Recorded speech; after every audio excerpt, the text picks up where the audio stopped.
I just had a conversation with somebody about freelancing. So in this video, I want to give you a couple bullet points about the realities of freelance so you understand what you're getting into and you can decide whether or not it is for you. So first of all, for many, freelance is a great thing. It's a great thing. It is a gateway, an opportunity, a road, a route to more freedom because you get to choose who your clients are, when you work, how you work, what technologies you use, etc., and so on. But typically, freelancing takes a little bit more work to get established.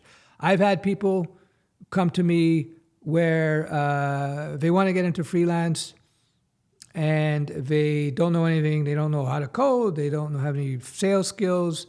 So they're starting from scratch. And that's cool. And they put in the work and the time and they've done well. I've had other people come to me where they already have 3 clients ready to go, but they're desperate to learn the skills. I've had other people come to me where they have the skills, but they have a hard time doing the sales. So there's a nice blend.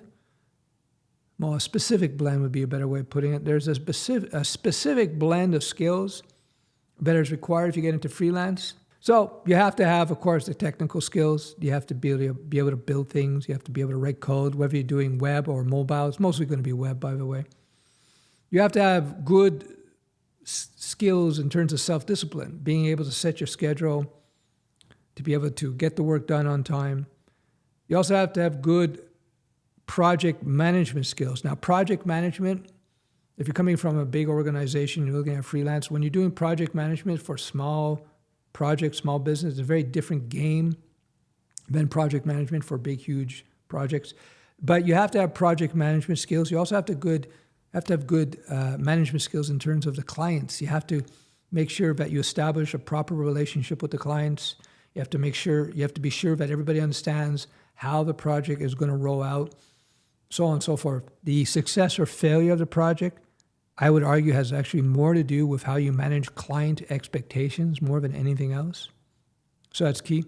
So yeah, you have to have these interpersonal skills, these technical skills, these your own, I'll call it a skill of self-discipline to be able to be a freelancer. And you have to understand when you first start freelancing, it's going to be more work typically than if you work for somebody. There will be periods where you're not exactly sure how things are going to roll out. It's periods of insecurity, for lack of better terms. But once you get past that initial hurdle, the insecurities, et cetera, the ramp-up time it takes to get a new business going, then you got all the advantages of freelancing. The great thing about freelancing is remote work in freelancing is par for the course, meaning that's a standard. You could be living in a inexpensive part of the world or part of your country and still get the high-paying contracts. So you get the best of both worlds. I know somebody who living in the middle part of the U.S. was far less expensive than living on the coast. There's some nice communities there. And he was able to buy his house within a year or two, like paid cash. And because housing is so inexpensive in that part of the U.S. versus California and New York. But he was making very good money as a freelancer. In fact, in 1 year, he was making more than, not quite double, but more than enough money to easily pay for his house just in 1 year. So the rest of the money was all gravy. So he's living the life, right? He's got a nice place. He's making a lot of money, low stress. So freelancing does have its big advantages, but you have to understand there is a blend of skills that you need. You got to be a little bit more flexible and skill set wise versus if you just work for somebody, but the opportunities are there. So if you want a flexible lifestyle, you want to have those choices in terms of who you work with, the type of jobs you work on, when you work, et cetera, when you decide to travel or not. That's the whole point about being a freelancer. And, I tell you this from personal experience. I started doing freelance work in the early 1990s.